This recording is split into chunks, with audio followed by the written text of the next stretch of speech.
It's time to take your seat in the front row with Mike Vaccaro. Here's your host, Mike Vaccaro. Well, thank you, Chuck, and welcome. I am Mike Vaccaro in the front row with Mike Vaccaro here. Episode 2 about to happen here today. We do want to remind you, episode 1 posted last week. Hopefully you had a chance to watch that. If not, check it out if you would. It features Mike Vaccaro, not me, but New York Post sports writer Mike Vaccaro, entertaining episode 1 for you. And as always, we remind you to subscribe to our YouTube channel as well, as we'll have more great guests throughout the year and just continue to learn about their sports journeys. Today, we're going to learn about the sports journey of a sports agent and what it takes to be an agent and what goes along with being that Major League Baseball sports agent that Joe Rosen is. When you find out that your guy gets called up, when you find out that your guy has been traded.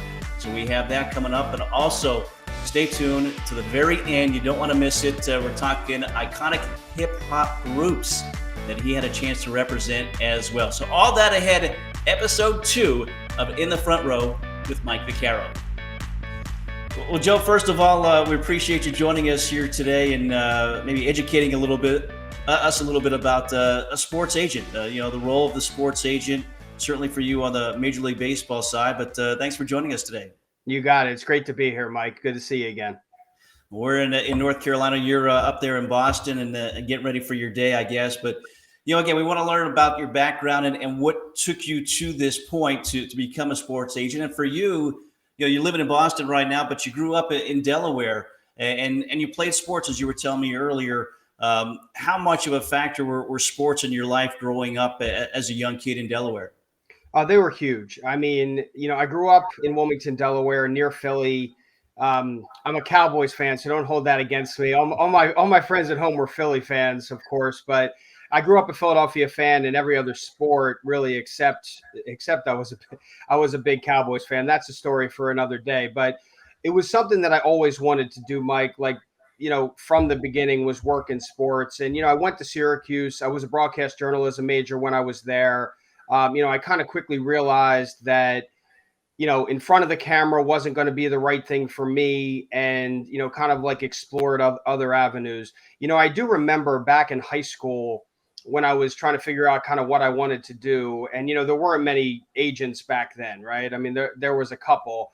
And I wrote a letter to a guy at Beverly Hills Sports Council, which is still around today, but the agent's not an agent anymore, I don't believe.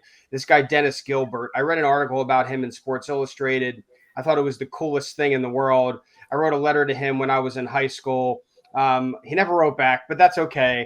But it kind of that was my first, understanding and I guess introduction to the world of being a sports agent. But initially my love was sports broadcasting. It's why I went to Syracuse, and I had a number of internships there. But then I really liked the business side a lot more. So then I went to law school and started my path on becoming a baseball agent. And when you were growing up, I know you played baseball, you played football as well. When did it change in your mind that you figured, okay, I'm not going to play this professionally, so I have to look at something else and some other opportunities, but I still want to stay within the sports realm? Well, when I was in high school, I was a good baseball player. I wasn't a great baseball player by any means. I wasn't going to have any opportunities to play at a college, at least like a real, D1 or that type of school. I was actually a better football player, but I was 160-pound center. So there's just not really room for those guys anymore. I wish I was kind of, back then I was 160 pounds. I'm certainly not 160 pounds now. But, when I played baseball, one of my nicknames on my high school team was Stats. And, when I wasn't playing or when we would be winning by a lot or whatever, I'd like to keep the book. I always loved to keep the book. And, my middle son, Jared, who's 14 now, he likes to keep the book now too. And so I really got interested in the stats back then as a fan, as a player, everything. There weren't advanced stats back then. Obviously, it was just the typical ones: batting average, RBIs, home runs. But as it progressed, I got really interested in the analytics side of that as well. And so, we talked the other day a little bit about why baseball.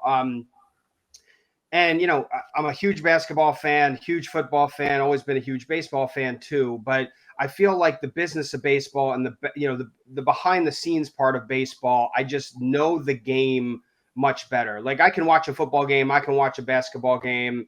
I know the players, I know what's going on. Obviously, I know the history and stuff like that. But there's just a different level of the sport of baseball that I know. And what's kind of cool is I don't consider myself a scout. I have a recruiter who works for us who I kind of rely on, and I rely on a lot of the scouts, in the area to give me information on players. But I've been an agent now for, 16 years, and I've become pretty good at sort of scouting. Looking at especially pitchers, looking at a pitcher, everybody looks at velocity and all of that, but especially for a Northeast kid, New England kid where I'm from, you got to go beyond, you got to go way beyond velocity and look at the arm action and the breaking ball and the size and, determine is he going to be a starter or reliever, effort, that type of thing.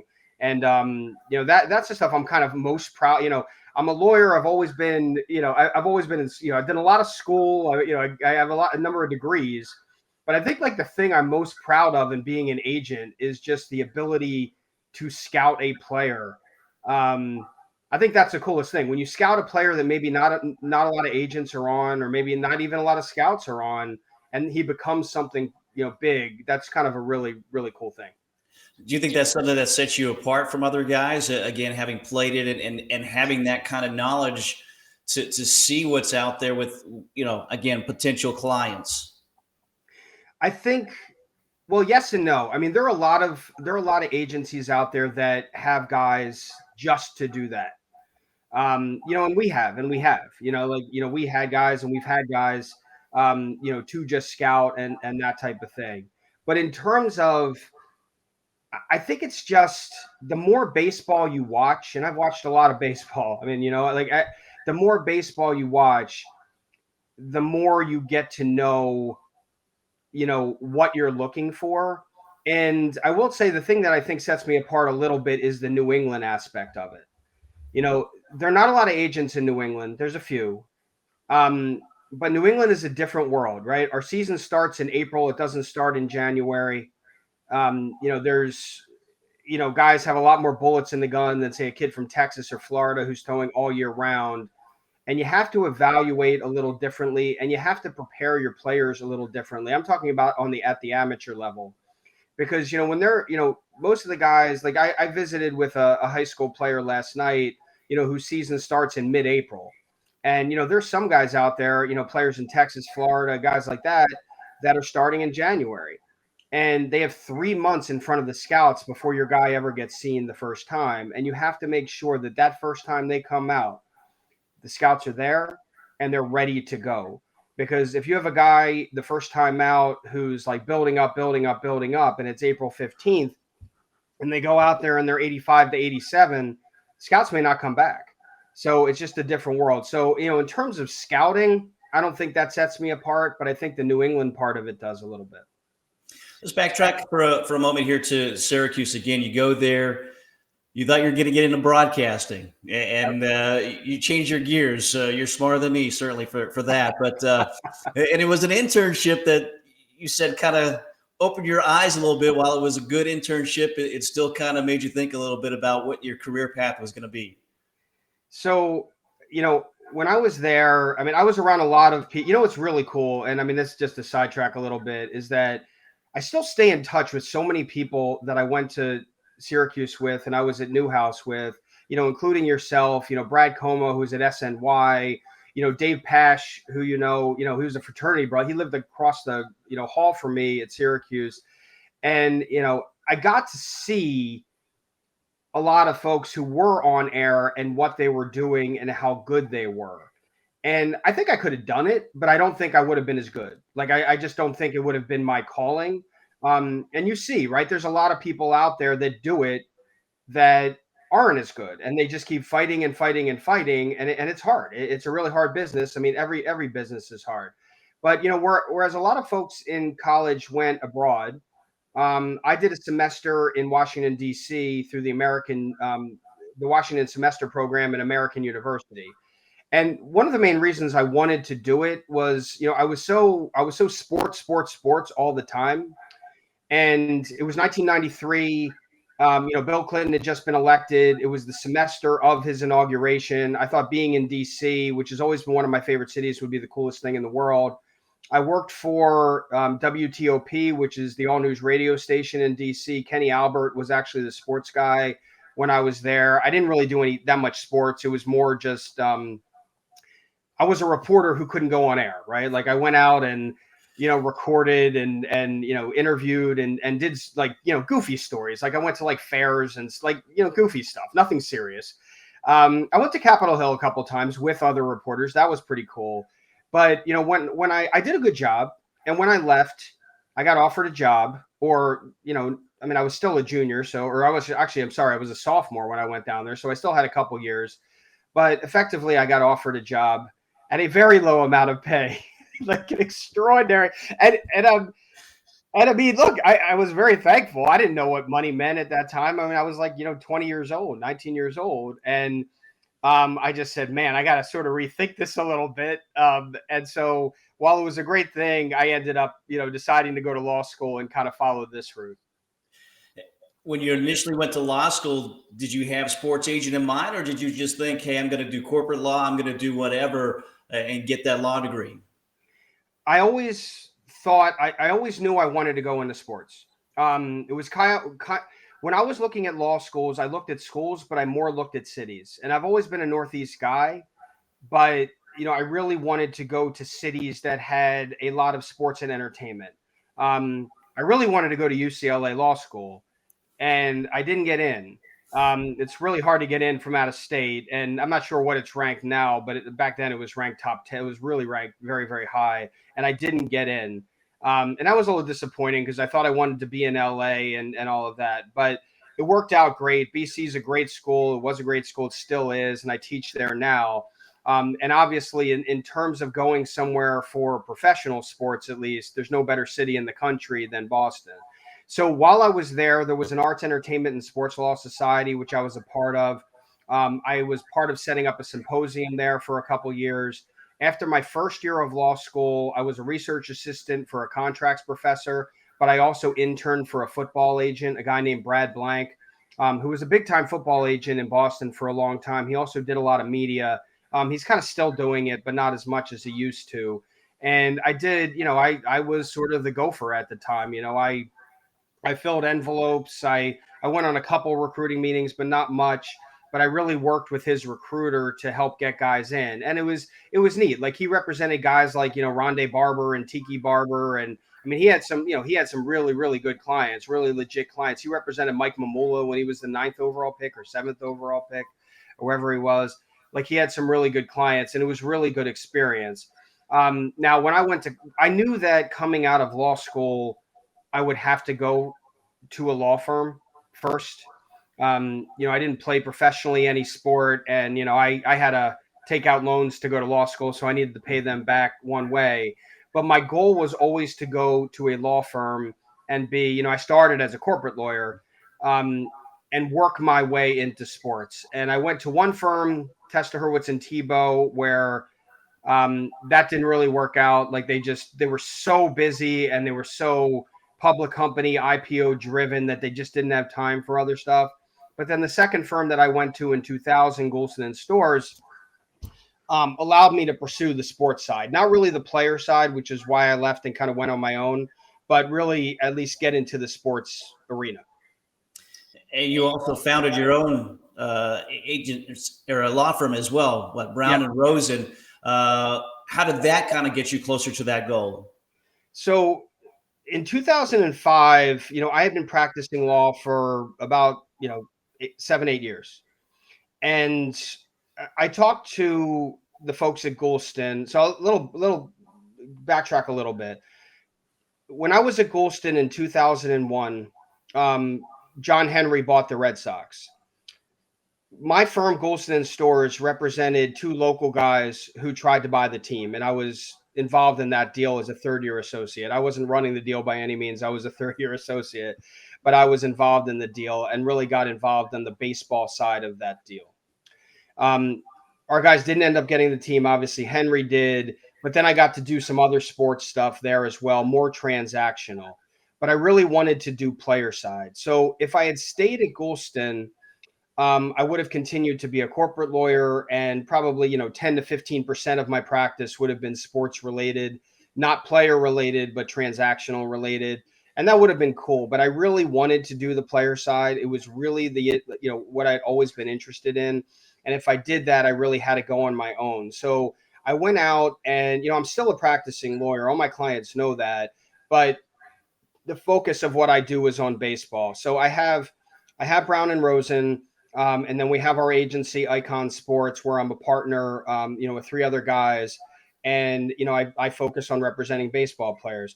I have some other stuff that I do through the law firm, some for my baseball clients, some for not baseball clients, things like the hip hop stuff I've talked to you about, which honestly I'd probably do for free because it's like old school hip hop licensing representation of like rap groups that I listened to in the 80s and 90s. But the focus of what I've done and the reason I went out on my own was to be a baseball agent. Yeah, a little nugget there. We're going to touch more on the hip hop and rap group a little bit later on. But the 2005, so you start Orpheus, which was your first kind of agency. Did you have clients at the time, or how did that work? Like, how do you start a sports agency if you don't have clients to represent?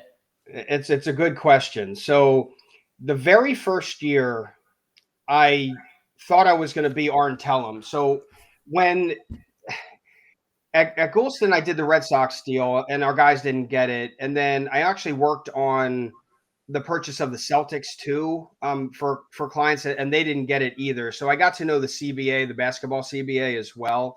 That was the year Wick Grossbeck's group bought the team as well. So I got to work on that as well. So I'm like, all right, I know basketball, I know baseball. I'm going to go be Arn Tellem because that's what Arn Tellem does. He's really the only guy out there that represents, professional baseball players and professional basketball players, and he's done it for forever. I really didn't take to the basketball side. I love basketball more than life itself, as you know. Us Syracuse folks are annoying to everyone who's not a Syracuse fan. It's a huge Syracuse fan.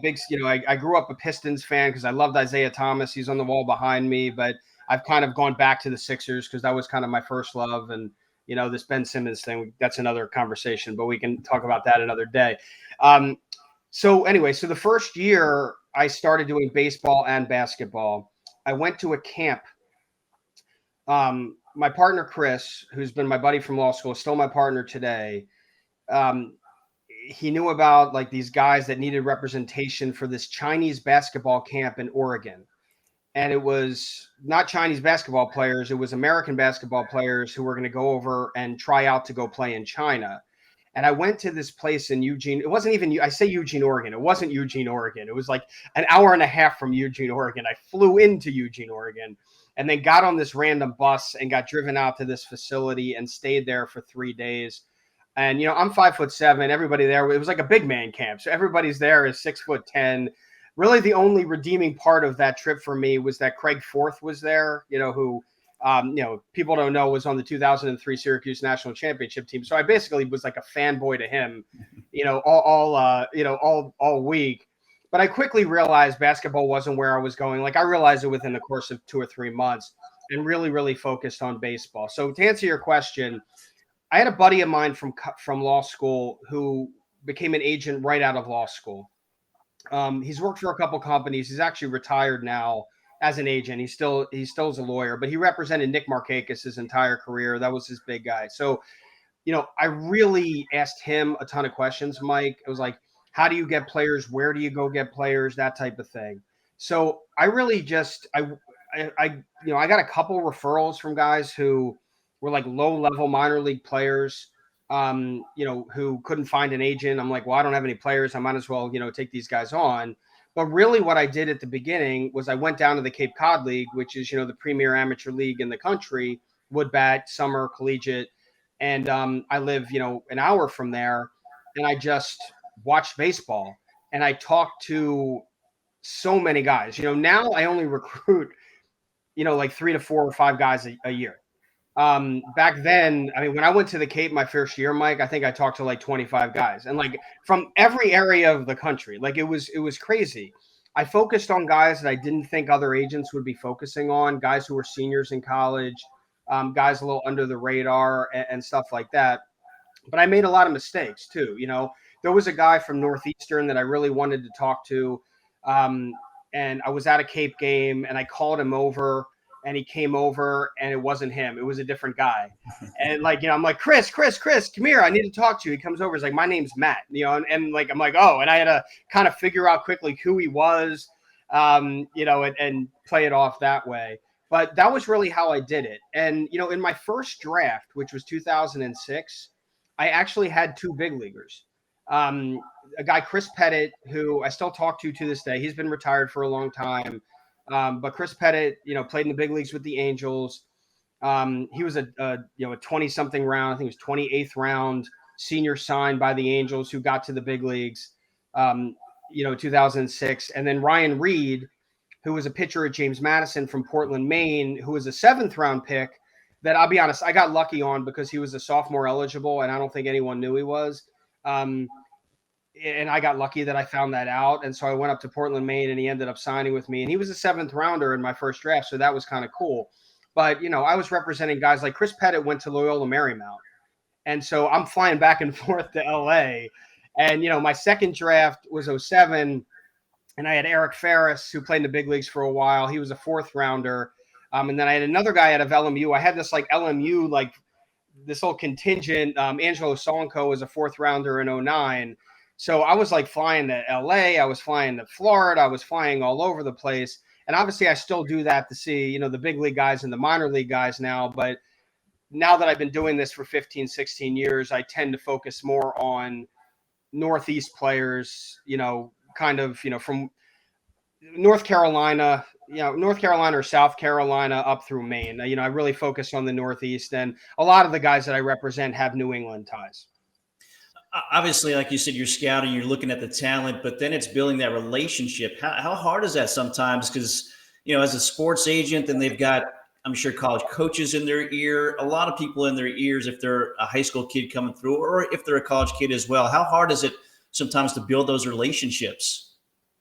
It's tough. And you have to find the right guys. The most important thing, to be honest, above all, the most important thing that I look for and that we look for at Icon is character and integrity. It's way more important than even talent, because there are a lot of talented guys out there, and, even the most talented may not make it, depending. They could get hurt. Things could happen. But my goal at the beginning of the day is to represent a player for his entire career. And that's happened a lot, in my career. And, I've also gotten fired, every agent gets fired, every lawyer gets fired. It's just part of the game. But trying to find the person, and build that relationship. And here's the thing, right? If you start talking to a player when they're in college, 95% of your relationship is with the player. If you start talking to a player when he's in high school, you have to build a relationship with the player and the parents. And usually, if that player goes to college, you're maintaining that relationship with the parents and the player as well. Now, there's some players, for example, Mike Brasso is a client of mine. He hit the home run off Chapman last year. Everybody remembers him. I ended up picking him up. He was an undrafted free agent.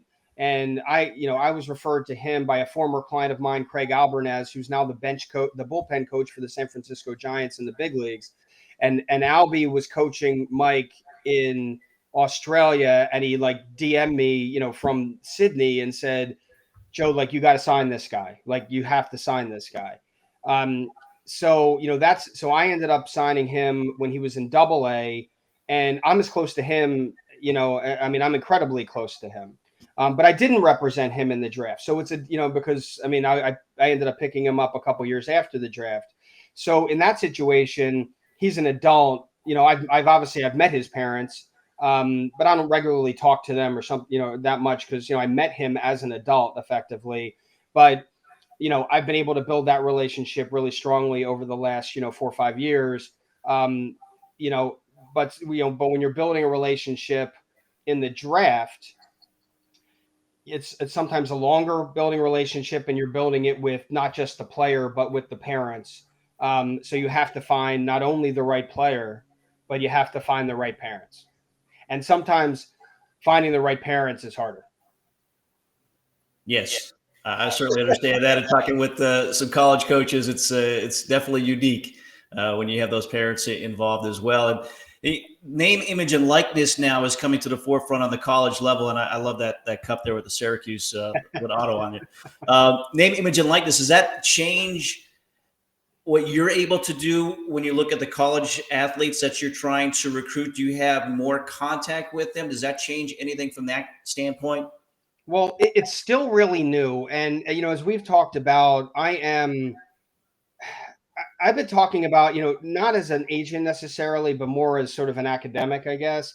I've been talking about name, image, likeness for years. I think this was going to happen. It took a long time to happen. I'm glad it actually happened. The players are able to, make money from their name, image, likeness at this point.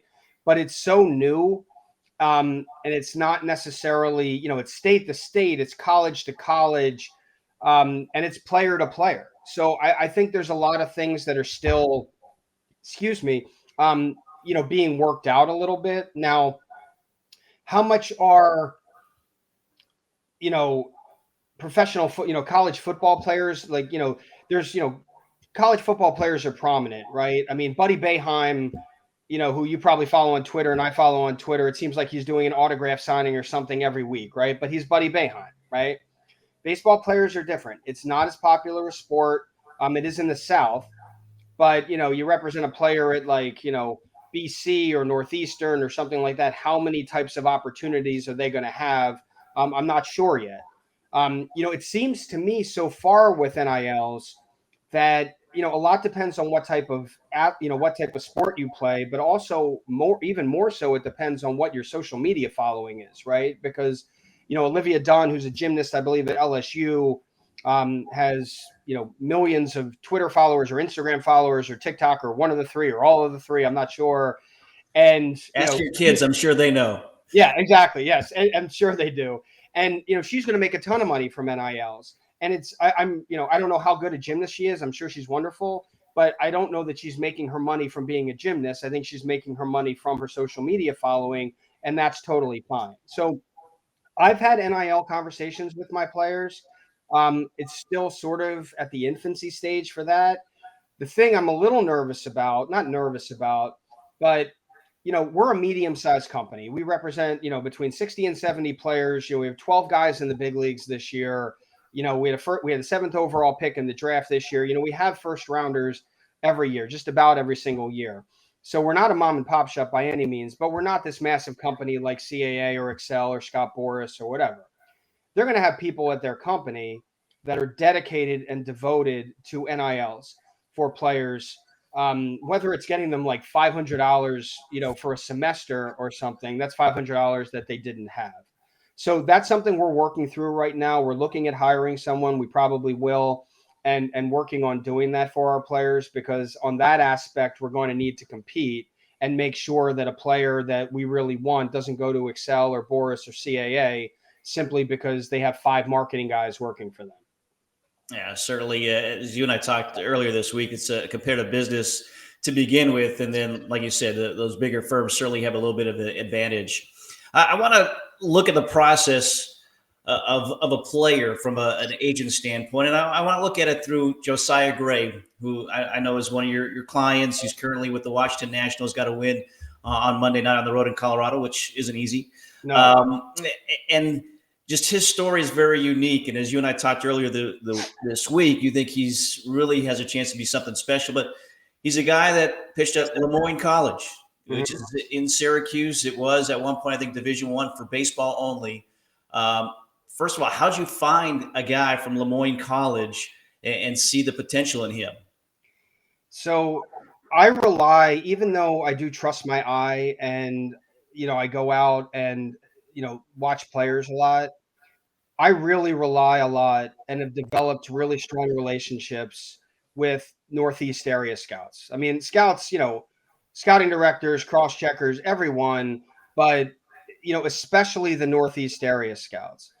And I treat them with, respect. I always have. Whenever I can help them, I do, in any way. And, they return the favor. If they see a guy, they'd, a lot of them would rather I represent him, because they know that that I'll get the information to them, and I'll work hard in, my goal is to get my player drafted as high as possible. That's it. I want to get my guy drafted as high as possible and get as much money as possible. And, other than that, that's really the goal. And they understand that. So I heard from a scout. I was talking to a scout one summer, and he said, I saw this guy in the Hamptons League. It was, a Long Island Summer Collegiate League his freshman year, after his freshman year. And Joe, he's going to be really good. Like, he's going to be really, really good. And he told me a story. He went to college as a shortstop. They moved him to the mound and that. So I went to Syracuse to speak. When we were there was no sports management program, right? But now I tend to go back a lot and speak, not to the broadcast journalism folks. They don't want to hear from me. But, the sports management folks, because a lot of those guys want to be agents, and they have the capstone program and things like that. So I went out there one day. It was actually election day. I'll never forget it. Like, I will never forget the day of my life, because it was election day 2016. So I went out. I spoke to, I spoke to Syracuse students that night. I'm in my hotel room. The next morning, I was meeting with JoJo and his college coach, Scott Cassidy. And I woke up, going to bed. You think one thing. I woke up, obviously something else happened. And I go over there at like 9 a.m, and we're both like, really, did that just happen? Like, what, what's going on? So I'm sitting there, in the clubhouse, talking to JoJo, talking to Scott Cassidy. And I had that initial meeting. So I didn't see him initially. I heard it from a scout. And then I ended up getting that meeting and sort of meeting him at an early time. I ended up seeing him that spring. He ended up coming out to pitch at Stonehill, which is pretty close to me. And he was closing that year, and he was lights out. And he ended up committing to me, before the summer started. He ended up pitching in the Cape at Chatham. He was the closer at Chatham. His first outing of the year, I think he gave up 3 runs. And then after that, I don't think he gave up any runs the rest of the summer. He was unbelievable. And the most amazing thing about it was, so there's 2 things I want to really praise JoJo for. One, forget about baseball. He's just an unbelievable person. Just, like what I want my sons to strive to be like. Like he's that type of guy. Like, he's just amazing. Like, my birthday was the other day. Him and his girlfriend sent me, they sent me an edible arrangement. And it was great. But like, the note that they sent me with the present was like unbelievable, just like unbelievable. And so his character, the way he is as a person is just top notch. And I have so many guys like that. Like I mentioned, Mike, Wade LeBlanc is like that. Like, John Brett, like all my guys, Max Schrock, they're all just great people. So that's number 1 on JoJo. But number 2, when you have a player, the thing that I was so impressed with about him as a baseball player was, this is a guy who didn't pitch a lot. Like, he pitched in high school. He went to Lemoyne as a shortstop. That's what he primarily played. And then he closed, like he'd go warm up, like, in the 9th inning, like he'd run out to right field or whatever to warm up, and he'd go close. But, he became a starter his junior year, obviously. But this is a kid who didn't pitch a lot, and all he did was throw strikes. It was unbelievable to me. Like, he had no command issues. His mechanics were flawless, and it was perfect. And the great thing, I'll say this too, because to promote it, his coach, Scott Cassidy at Lemoyne, is one of the best coaches I've ever met in my life. And I'll never forget leaving JoJo's last Cape game. I'm driving home. And I call Scott Cassidy, and I just start talking to him. And basically Scott says, what do you want him to do in the spring? What day do you want him to start? Do you want him to close? Like, what day do you want him to pitch? Do you want him to hit? I'd never had a coach really ask me that before. And I thought it was, it was one of the coolest things. And so obviously, like, I'm not going to step on any toes. It's ultimately the coach's call. But, I talked to Scott and I said, he's definitely got to start. I prefer that he not hit. I mean, that's up to JoJo, obviously, and you. But I just don't want him to, get hurt. You can DH him once in a while if you want to, but, I prefer that he start. Whatever day you want to throw him is fine because, Fridays are like the big days for college, pitchers, but, Lemoyne's D2, so they don't even play on Fridays. They play a doubleheader Saturday. I liked him pitching in the first, in the 7-inning games on Saturday because it limits his. So Scott did all of that, and it really put JoJo in a prime position. Now, look, he went out his junior year, and I have to look back at his record. It was a while ago. It was 2018, but I think he was like 12-0 or something like crazy with a 1-something ERA with a gazillion strikeouts and no walks and, whatever innings. So he did the work. But I'll say this. For a D2 player who went to school as a shortstop to be a second-round pick, and signed for close to $800,000, that doesn't happen. It just doesn't, especially a Northeast D2 guy. Like, you'll see D2 guys from, Oklahoma and Texas and California and stuff like that who play all year round. But for a Northeast guy, and a lot of that had to do with, obviously it had to do with his performance, but it just had to do with the person he is. I still have scouts that didn't draft him to this day asking me how he is because they just like him as a person so much. Yeah, that's unique, and a unique relationship, like you said, with the coach to have him kind of help you, but it help him as well. So he gets drafted. He's with the Reds, and he gets traded to the Dodgers. And was it with LA and in the minor league system that he kind of started to make a name for himself and what he could be for that organization and maybe another one after that? So he got traded on his 21st birthday, which is kind of neat, right? He called me. I had talked to him earlier in the day and, wishing him happy birthday. And, Riley, his girlfriend, was down there with him. And he calls me at I think it was 10 o'clock at night. He's like, Joe, I just got traded. So it was crazy. It was just a whirlwind. Now, so as his agent, you don't find that out first? No, he does? No. Well, sometimes we do, sometimes we don't. This trade, I'll talk about the Nationals trade in a bit. So that one I found out first, but normally the player finds out first. Because if someone everybody's so scared of leaking everything that if they tell an agent, they feel like the agent's going to I'm not going to leak anything, but they think that we will, and they're not going to tell us in advance. So he called me and said, I just got traded.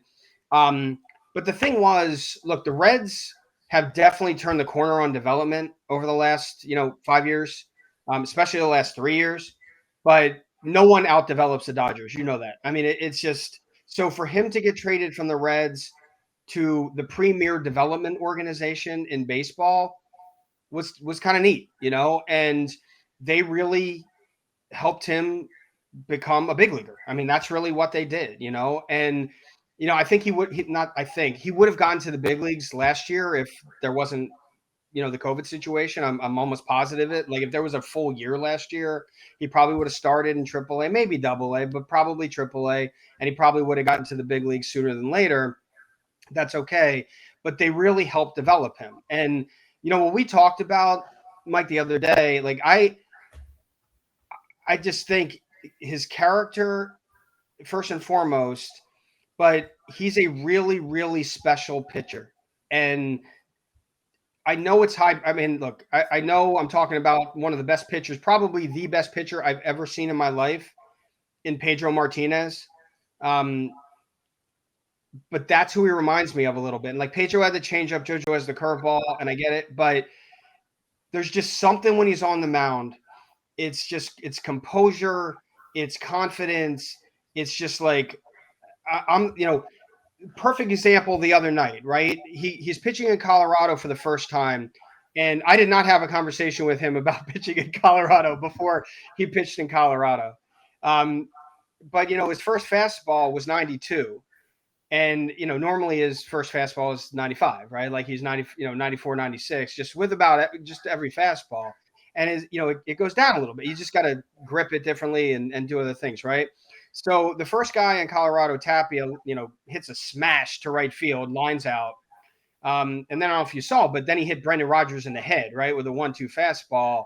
And you could tell JoJo was really upset. Like, obviously he didn't want to do that. It was a 1-2 pitch. He was going inside and hit him in the head. And Brendan Rodgers, and I think he's okay, but he ended up coming out of the game. And, JoJo's 23 years old, and he hasn't been pitching competitively for that long, right?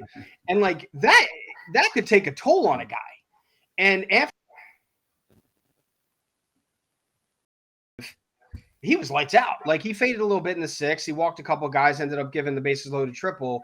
But from 1, 2, 3, 4, 5, other than that Tapia line drive, and I think that was it. Like that was the only hard hit ball in the first 5 innings, and he was lights out. So the way he came back from that, like I just think he's special. Like I just think he's going to be a special player and a special pitcher for a very, very long time. And I just see superstar in him. I always have. So earlier this year is when he finally did have a chance to make his Major League Baseball debut. He did that with the Dodgers.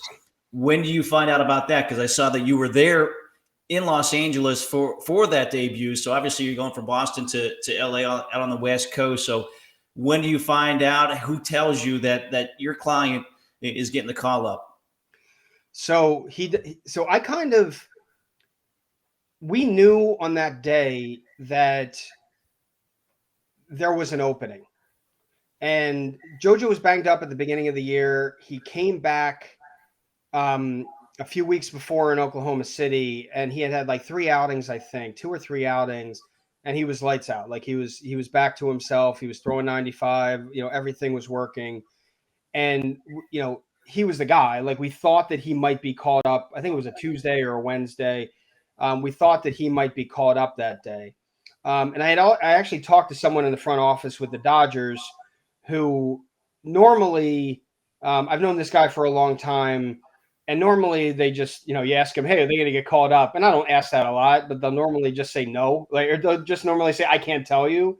And he didn't say that. He didn't say he was going to get called up, but like all indications were, not even just from that call, were that he was going to get called up. So I had a crazy week that week, Mike. Like I went to Kansas City, for the Frankie Mazzucato signing. He was a 7th overall draft pick this year. I got lucky. This never happens. I'm in Kansas City for that Saturday night when Frankie signed. Wade LeBlanc, who's been a longtime client of mine, who had an unbelievable year this year for St. Louis before he got hurt, was starting the next day in St. Louis against the Giants, and John Brebbia is on the Giants. So I'm like, I can drive 3 hours to St. Louis. So I drive from Kansas City on Sunday morning to St. Louis to see LeBlanc and Brebbia. And as I'm pulling into the hotel, I get a call from JoJo that says, I got the call. And of all things that I do, look, I've done a lot of arbitrations. I've done a lot of free agents, a lot of first-round draft picks, like all of that. I've been a lawyer. I'm 48 years old now. I've been a lawyer for a long time. There's nothing better than the debut and when the guy gets the call up. There's just nothing better than that. It's the best part of everything.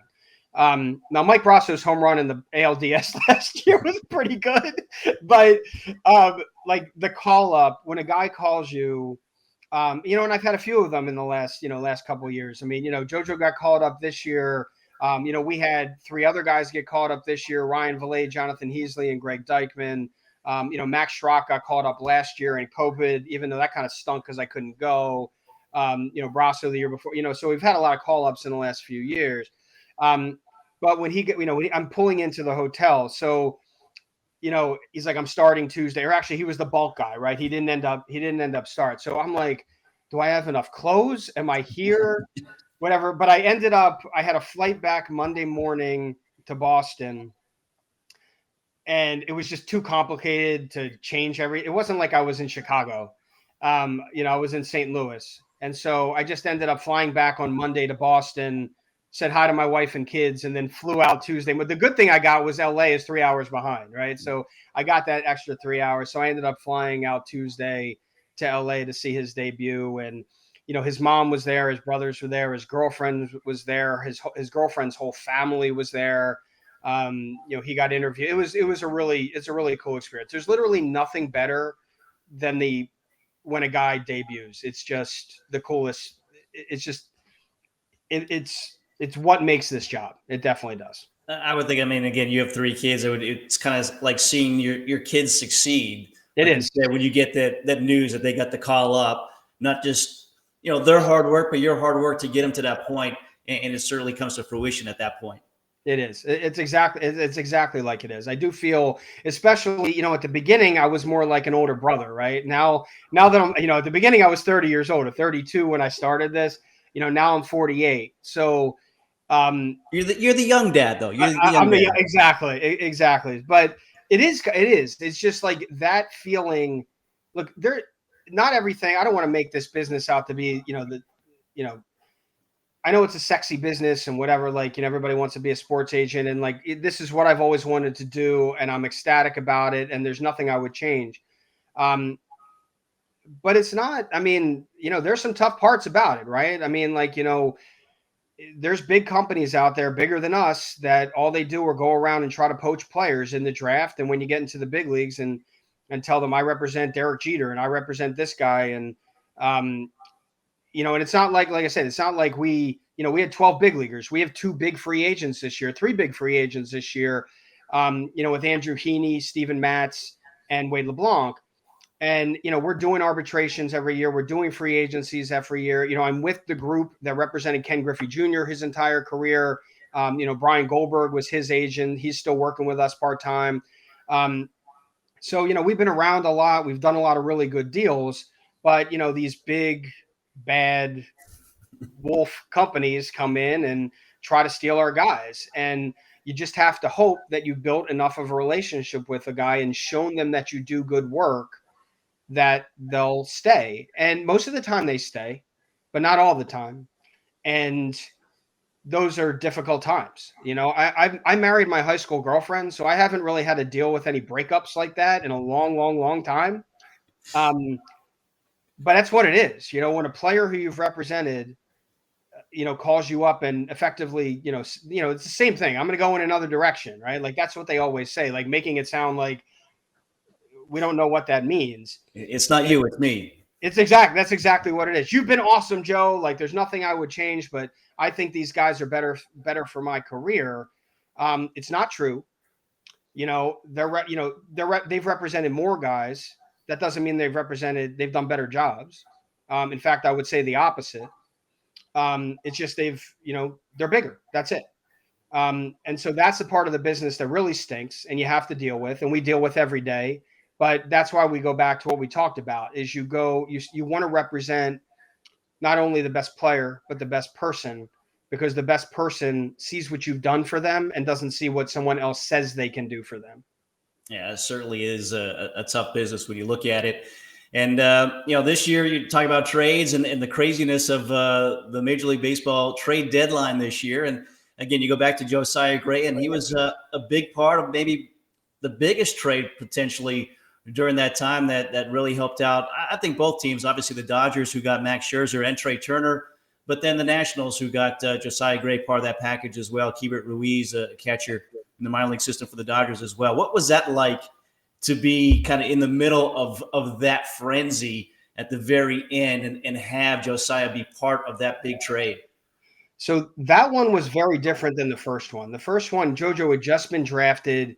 He gets a call. He tells me that's kind of what normally happens.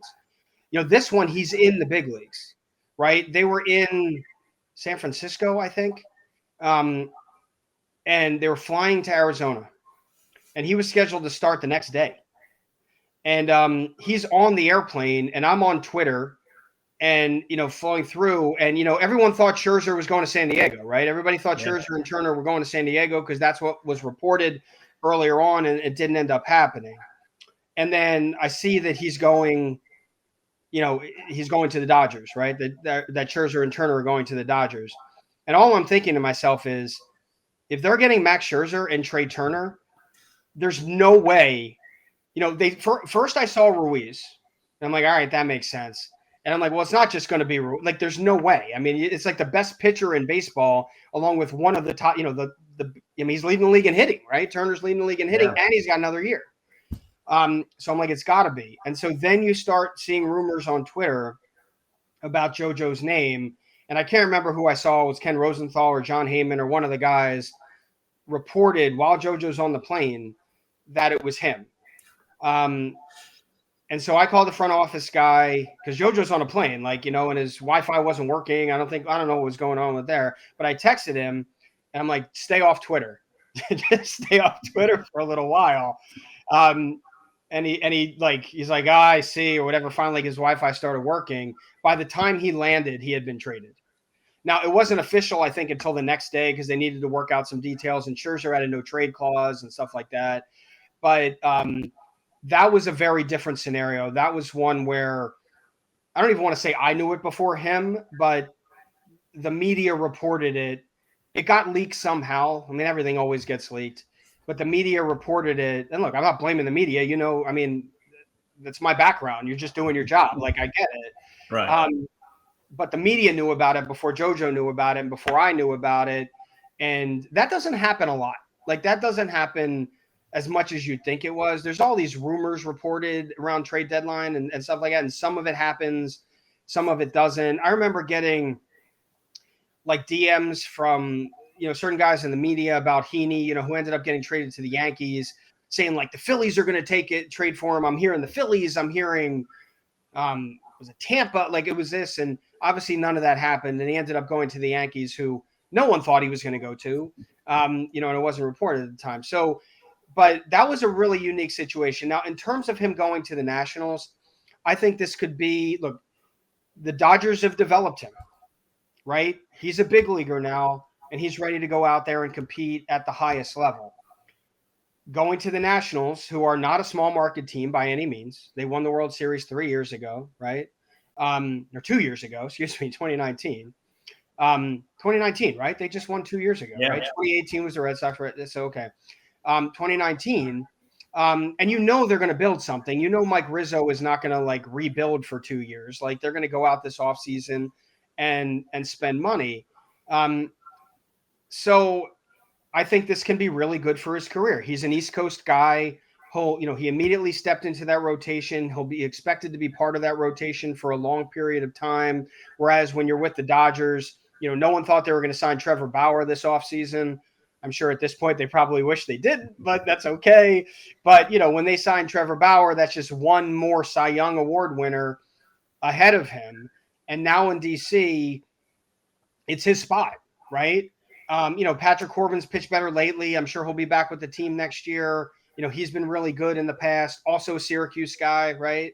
Hopefully Strasburg will be back. He's been hurt for 2 years. And they have some other young guys like, Fetty. I mean, Ross is hurt next year, but they got some other guys. Cade Cavalli's coming up.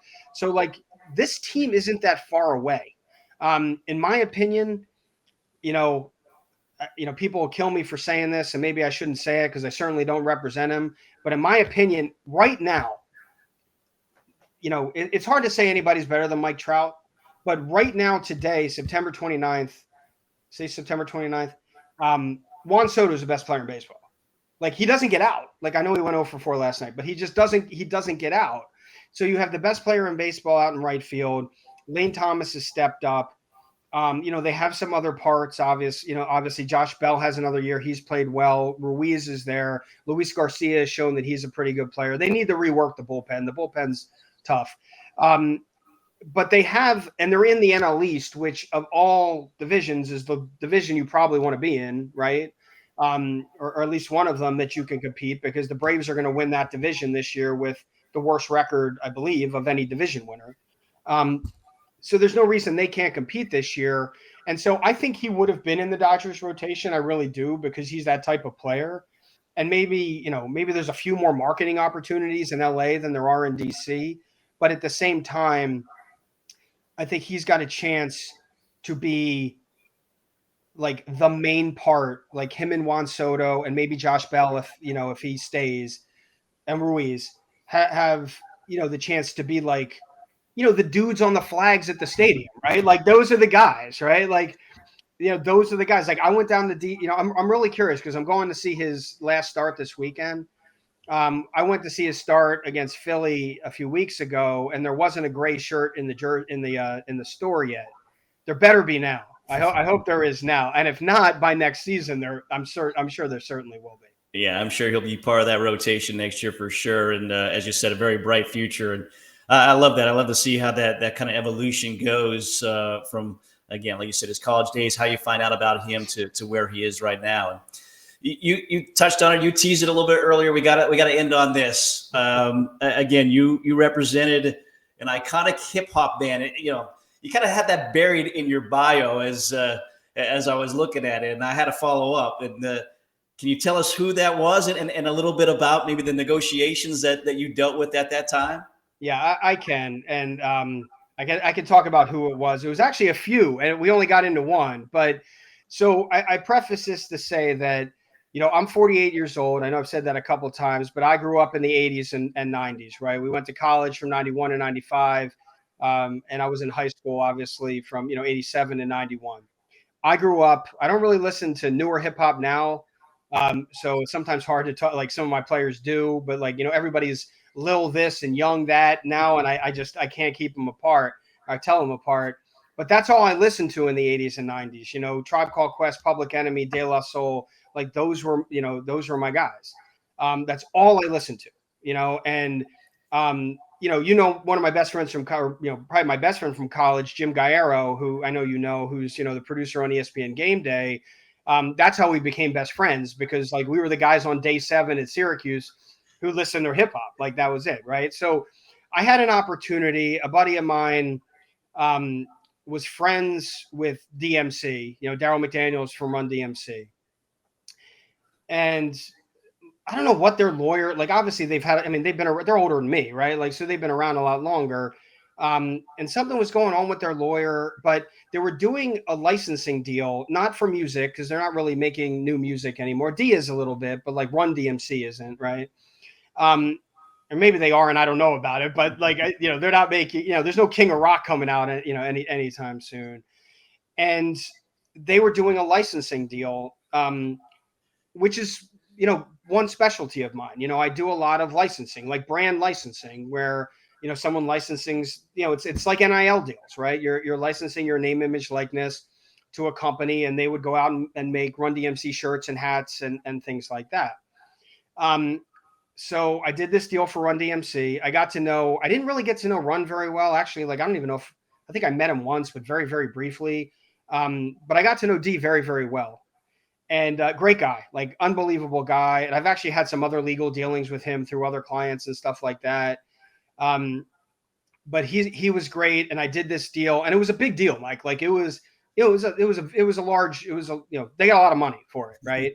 And so I did this deal, and then my buddy Josh, who kind of like was friends with D, we had all these other old school rap groups come to us, and we're like, man, if they could do that for DMC, what can they do for me? Now you got to understand, right?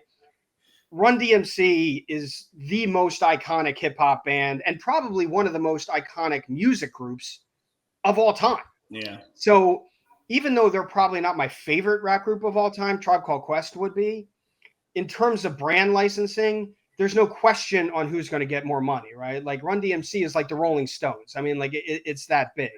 So these other hip hop groups came, and I did some deals for them, nowhere near the amount of money the Run DMC got. But I did some trademark work for De La Soul. I did a licensing deal for Naughty by Nature, and it was just cool. Like, I would have done it for free. I mean, I really would have. Like I said, like it was really cool. Like I got to hang out with the guys that I listened to, growing up. And Naughty by Nature opened in the New Kids show at the Garden right before COVID.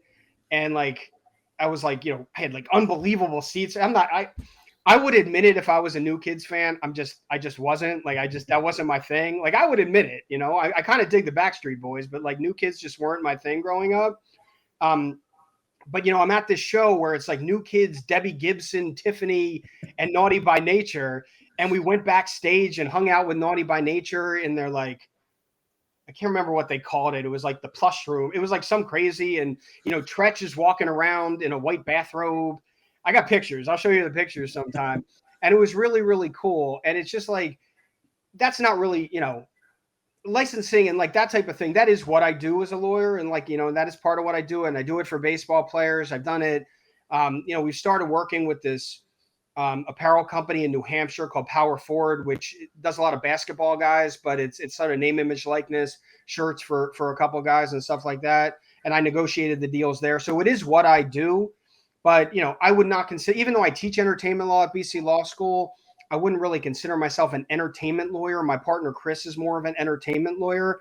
But, that was a really cool experience. And I'd love to do it again. There were rumors that I was going to do one for Public Enemy, and that never happened. And honestly, if that had happened, I don't even know if I could have done it. Like if I went up to Chuck D, I wouldn't have even been able to talk to him. It would have been so neat. So, yeah, it was cool stuff, and I'm glad I had that opportunity, and I definitely have some cool pictures from those experiences. And my question, the biggest question is your kids. Do they think you're cool now that you represented those rap groups, or they have no idea who they are? They had no idea who they are. I did a deal. I did some work for Diplo. Made the guy, the idiot. So not my thing, right? I mean. Major Laser's great. I listened to some of their songs. That, like, my oldest son thought that was the coolest thing in the world. And obviously he loves the baseball part because he's a baseball player and he loves meeting the guys and stuff like that. But like the old school hip hop guys, my kids couldn't care less. Well, that's awesome. Great stories, Joe. I greatly appreciate your time and certainly the insight of what it is to be a sports agent. The good, the bad, and everything that goes along with it. I think that's very insightful. And again, we greatly appreciate you joining us here today and spending a little time with us here in the front row. Awesome. Thanks, Mike. Anytime, man. All right. Thank you, Joe. Take care. See you guys. You got some rap and stuff. Now you're speaking JR's language here. Hey, JR, you look younger than me though. So like you must have been. How old are you? I'm 42. Oh, okay. So you got some of that then, right? Oh yeah. Tretch is one of the most underrated MCs in hip hop history. Absolutely. I've always said that. It is. It's unbelievable. It is really, really unbelievable. And I'll tell you another. This is like a little bit of a fanboy story, a little bit, but I didn't do any work with him, so it wasn't really probably something to talk about. But Eric Ferris, who I mentioned, who was like, my fourth rounder in 2007, his cousin, Tina, was the tour manager for the Roots, who are, after Tribe, probably my favorite rap group of all time. Yes. And I will go to my deathbed saying that Black Thought is the best MC of all time, right? There's like, absolutely. Like, yeah, Rock M, KRS, but Black Thought is different level. It's on a whole nother level. Different level. So, and these streams of Thought albums that he's come out with, it's unbelievable. So I'm at spring training in Arizona years ago, and Eric knew how much I loved he loved the Roots too. But he picked, he's like, meet me at this random hotel in Phoenix at this time. So I get into his car, we drive into this back alley in Phoenix, we like hop a fence. I'm like, where are we going? And so we go to this tent. And there's like this festival in Phoenix at this night, and I'm in the Roots tent. And I'm sitting there, and I actually got to be pretty good friends, and I still talk to him to this day with Kamal, who's like the keyboard guy. Yeah. Because he actually had a son who was a baseball player. He ended up playing football somewhere. I think he's at Temple or somewhere playing football. But I'm in this tent with Black Thought and Questlove, and then we're on stage. There's this little area on stage, and I'm there with Black Thought and Questlove. And I'm like, I can't even think straight. Like, this is there's no way. No way. You're blowing JR's mind right now. I know. It's crazy. So I saw him live at the House of Blues in Myrtle Beach. And it was by far the best concert I've ever been to in my life. Yeah, they're fantastic. The fact that you said that about Tretch is like, you're my man now. Like, Tretch is so underrated. So underrated. So underrated. The only reason he's Eminem's favorite rapper. So, I mean, he's got to be great, right? Absolutely. Absolutely. And the reason I think he's underrated is because OPP was their big song, which was like a pop song. But like that dude. They were commercial. They were so commercial. But that dude. There's nothing. He was incredible. He's also a crazy person, which is probably not surprising.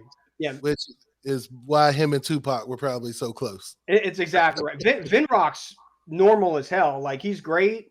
Not the rapper Tretch is. Right.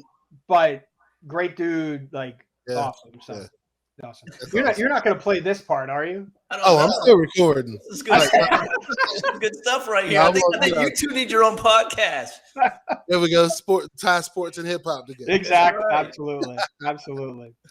Well, thank you everybody for joining us today in the front row, and my special thanks to Joe Rosen, the sports agent, spending some time with us here today, and certainly great insight on what it is to be a sports agent, especially on the Major League Baseball level, different players that he represents, and great to hear about his work with Josiah Gray. Check him out with the Washington Nationals. Certainly going to be part of that rotation in the future. Again, for our creator, producer, director, J.R. Quitman, and everybody else who helps us out here on this, I am Mike Vaccaro. We appreciate you joining us and hope that you do so for episode 3 coming soon in the front row with Mike Vaccaro. Have a great day, everybody.